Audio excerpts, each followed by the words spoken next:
dia, mais um momento do projeto CEA em Casa. Continuamos com a nossa campanha de óleo de cozinha usado. Só serve o óleo de cozinha usado. A entrega é aqui, na nossa casa, no pátio.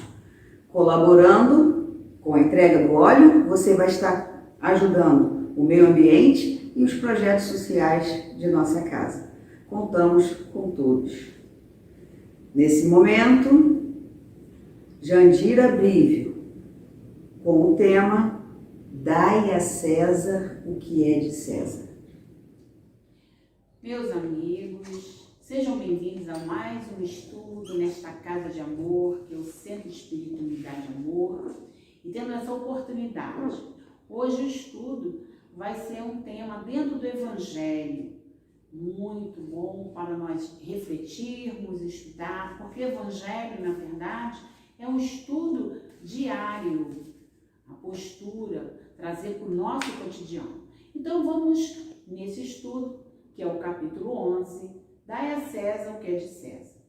Então vamos estudar, vamos ver nesse estudo, nessa reflexão, vamos Kardec, lá no Novo Testamento, lá em Mateus, capítulo 22, versículo 15 a 22, e no livro de Marcos, capítulo 12, versículo 13 a 17. Os fariseus, tendo se retirado, entenderam-se entre si para enredá-lo com as suas próprias palavras. Mandaram então seus discípulos, em companhia dos herodianos, dizer-lhes: Mestre, sabemos que é veraz e que ensinas o caminho de Deus pela verdade, sem levares em conta a quem quer que seja, porque nós, homens, não considera as pessoas. Dize-me, pois, qual a tua opinião sobre isto? É-nos permitido pagar ou deixar de pagar a César o tributo? Jesus, porém, que lhes conhecia a malícia, respondeu: Hipócritas, por que me tentais? Apresentai-me uma das moedas que se dão em pagamento do tributo. E tendo eles apresentado o denário, perguntou Jesus: De que são esta imagem e esta inscrição? De César, responderam eles. Então observou-lhes Jesus: Dai, pois, a César o que é de César, e a Deus o que é de Deus. Ouvindo-o falar dessa maneira, admiraram-se eles da sua resposta, e deixando-o, se retiraram. Vamos entender pelo menos algumas coisas. Fariseu quer dizer separado. Era um partido político, religioso, que tinha matiz nacionalista, com o objetivo de manter os costumes judaicos. Mas era um grupo pequeno. E Jesus, para os fariseus, não podia viver, porque violava as leis de Moisés. A maioria dos fariseus eram empresários da classe média da época e tinham contato constante com o homem comum. Os fariseus eram muito estimados pela população, apesar de serem uma minoria dentro do Sinédrio. Os saduceus, durante o tempo do Cristo, eram os aristocratas. Eles tinham a tendência de ser ricos e ocupar cargos poderosos, como o de primeiro sacerdote e de sumo sacerdote. Eles, na maioria, ocupavam a maioria dos 70 lugares do chamado Sinédrio. Os saduceus não se preocupavam muito com Jesus. Só lá para o final, eles se uniram aos fariseus para a morte de Jesus.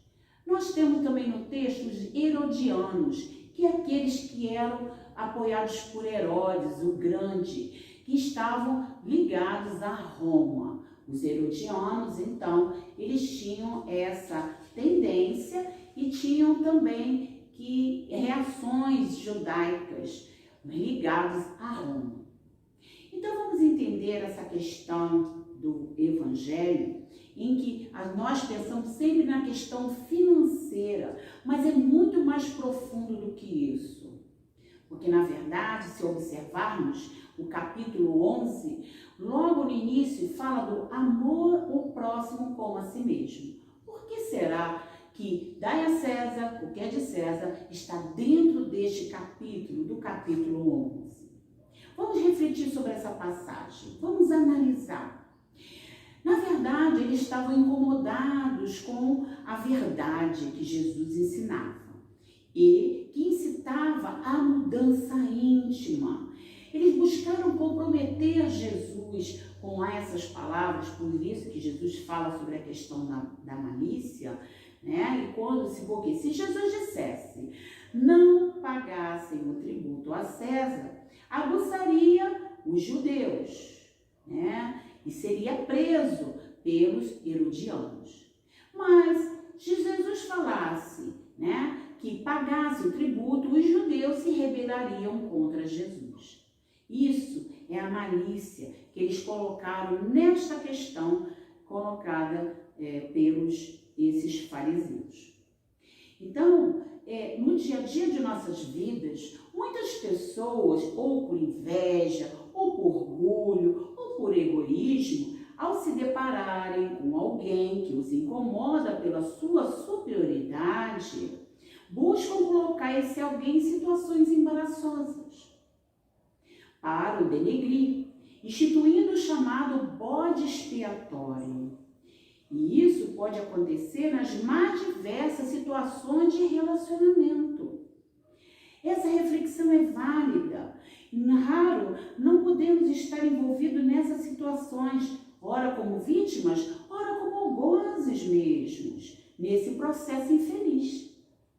Sempre que nos reconhecemos como algoze, tenhamos a coragem de refazer nossa postura em relação ao outro, evitando dissabores maiores, buscando superar esse sentimento de orgulho, de inveja do nosso irmão, que nos levarão a uma atitude tão infeliz, buscando transformar esse orgulho, egoísmo e inveja em amor ao próximo. Desde que nos reconhecemos, ao contrário, vítimas, vamos refletir se passarmos por essa situação, aprendendo com Jesus. Vejamos qual foi a atitude de Jesus. Ele reconhece a malícia, a astúcia, a hipocrisia daqueles fariseus, quando declara: hipócritas, por que me tentais? Isso é importante nós ressaltarmos, porque muitas vezes achamos que para amar o próximo precisamos colocar óculos cor-de-rosa e não enxergamos que a pessoa é ou como se apresenta a nós no momento. Porém, se nós negarmos de vê-la e ouvir a sua mensagem, ainda que desagradável ao nosso ser, com muito pouco, poderemos contribuir para o crescimento dessa pessoa, para construir um relacionamento saudável e verdadeiro. Jesus, qual foi a atitude de Jesus? Deixa claro aos fariseus que sabe dos seus sentimentos, explícito isso, e traz isso à tona. Muitas vezes nós necessitamos ser firmes nas nossas relações, na interação com o outro. E vamos estabelecer isso numa base de honestidade conosco mesmo. Ainda que não declaramos ao outro, no entanto, é importante estarmos atentos à mensagem que nos envia, que saibamos agir de modo correto e não vamos aceitar ser bode expiatório de ninguém no relacionamento. Atuamos de modo e vamos assim abrindo espaços, que nós não, para nosso crescimento, um crescimento saudável na nossa relação. Se dê de tudo, não houver espaço nesse momento, como na parábola, os outros nos deixarão e se afastarão ou manterão uma distância respeitosa. Temos que ser firmes, temos que nos colocar como Jesus se colocou. Não com agressividade, mas tendo uma postura, uma conduta serena e correta dentro dos nossos relacionamentos. Jesus também, além de clarificar a intenção dos fariseus, oferece-nos uma outra lição, o que podemos também refletir. Dai, pois, a César o que é de César, e a Deus o que é de Deus. Ou seja, o que Jesus quis dizer com isso? Faça ao outro aquilo que gostaria que o outro te fizesse.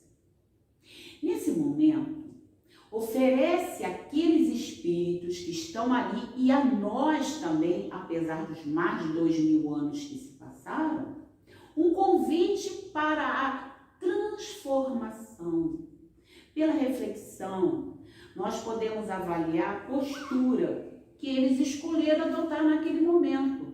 Eles simplesmente deixaram e foram embora e não repensaram sobre aquilo que Jesus quis colocar. Essa postura, né? Esse acolhimento íntimo da lição, que às vezes nós pensamos que Jesus simplesmente colocou algumas palavras. Não. Ele psicologicamente, emocionalmente, nesse texto, ele vem mostrar que todos nós podemos e conseguiremos nos modificar. Essa reforma interior, que foi sempre, se nós observarmos todas as falas de Jesus, todas as colocações do Mestre, foram em cima de transformação moral, de mudança, de postura, dentro dos relacionamentos, uns com os outros, de todas as formas. Se voltariam, quando acolhendo essa íntima lição, os fariseus, os herodianos que estavam ali presentes, e os saduceus, se voltariam em primeiro lugar a si mesmo. Vão buscar encontrar parâmetros de suas ações para com os outros, inclusive com Jesus. Era naquele momento que Jesus fala, era para se analisar o que essas perguntas eu tenho que analisar, eu tenho que pensar o que eu estou pensando do Mestre, desse homem que vem falar sobre amor, mas responsabilizar também cada um a si pelos seus sentimentos íntimos, colocando outras questões, não a do interior, mas a do exterior, acima dessa reforma íntima, deixando de persegui-lo e de se aproximarem, nas intenções ocultas, e se aproximar dessas intenções ocultas e escusas, fazendo uma análise emocional desse grupo dos judeus da época. Esta máxima, dai a César o que é de César, não deve ser atendida de uma forma restritiva e absoluta. Como todos os ensinos de Jesus, é um princípio geral, resumindo numa forma prática e usual. Então, esse princípio é uma consequência daquele que manda agir com os outros como quereríamos que os outros agissem conosco. Condena todo o prejuízo moral e material causados aos outros, toda a violação dos seus interesses e prescreve Jesus, nesse texto, o respeito aos direitos de cada um, como cada um deseja ver os seus respeitados. Entende-se, então, nessa fala de Jesus, o cumprimento dos deveres contraídos para com a família, a sociedade, a autoridade, bem como para os indivíduos. Nesse texto, nós falamos de respeito e responsabilidade. Essa mensagem nós trazemos agora para o momento em que nós estamos vivendo, que vamos falar do conceito de cidadania, tão em voga. O que é ser cidadão? Nós sabemos o que é ser cidadão? Cidadão é aquele que reivindica e vive os seus direitos, tanto quanto vive e cumpre os seus deveres, garantindo igualdade aos outros. Isso é ser cidadão. Vamos refletir sobre isso. Nós somos realmente cidadãos? É isso que Jesus conclama. E por os outros? Quem são os outros? Os outros tanto as outras pessoas, são os nossos parentes, amigo, inimigo, quanto as instituições é a instância da vida social. São os governos, a empresa, o local que eu trabalho, a casa espírita, a sociedade em geral. Ainda, que o outro não cumpra as suas obrigações e o cidadão se veja prejudicado, por isso ele não vai deixar de cumprir com os seus deveres, zelando para não causar nenhum prejuízo moral ou material ao outro, já que seu parâmetro de ação não é mais o comportamento externo do outro, mas os valores que ele carrega dentro de si. Esse que deve ser o nosso parâmetro. Por isso é importante a reforma íntima. O dia em que todas as pessoas pautarem por essa máxima, o amor ao próximo estará sendo vivido plenamente em todas as instâncias da vida. E a Terra será um lugar de crescimento profundo e constante pela mútua ajuda de um aos outros. Comecemos, portanto, ainda hoje, cada um de nós. Vamos começar. Por isso, ao término, nós falamos por que dai a César o que é de César, está no capítulo 11, que diz amar ao próximo como a si mesmo. Olha a espiritualidade, nos convocando à lei do amor, que é uma das leis divinas, para que possamos evoluir e crescer. Então, vamos fazer esse sublime exercício de respeito ao próximo e que possamos, então, cada vez mais evoluir. Cá embaixo no teu. Uma psicografia de Valdo Vieira, do livro Ceareiros da Vida, fala Cristo e César. A doutrina dos Espíritos vem ensinar um novo caminho para que a vida terrestre ofereça mais ampla criação de valores espirituais para a vida maior.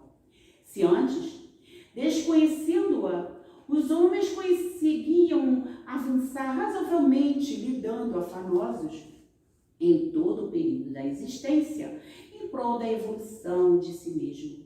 Através do esforço físico contínuo em determinado setor dos interesses de César, hoje, consciente dos princípios espíritas, é possível produzirem muito mais para as vossas almas e para a humanidade, através do esforço contínuo em determinado setor dos interesses do Cristo, sem detrimento dos deveres comuns. A renascença moral dentro da própria alma é o movimento mais importante para a criatura. Sem fantasias ou superstições tendentes ao fanatismo cego, não mais vale para o espírita deixar-se absorver-se inteiramente por emprego humano, por uma profissão digna, por uma posição social ou por uma liderança de vantagem terra a terra, conquanto respeitáveis.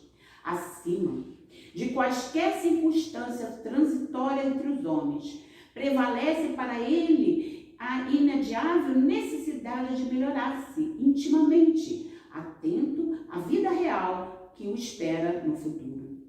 O espírita não menosprezará a execução de suas obrigações na sociedade, perante o reduto doméstico e à frente das lides profissionais, que aceitará naturalmente como grave ponto de honra, tanto quanto não esbanjará talentos e responsabilidades que lhe foram situados nas mãos. Entretanto, não se desgastará consumindo saúde, inteligência, tempo, oportunidades e recursos, outros exclusivamente nisso.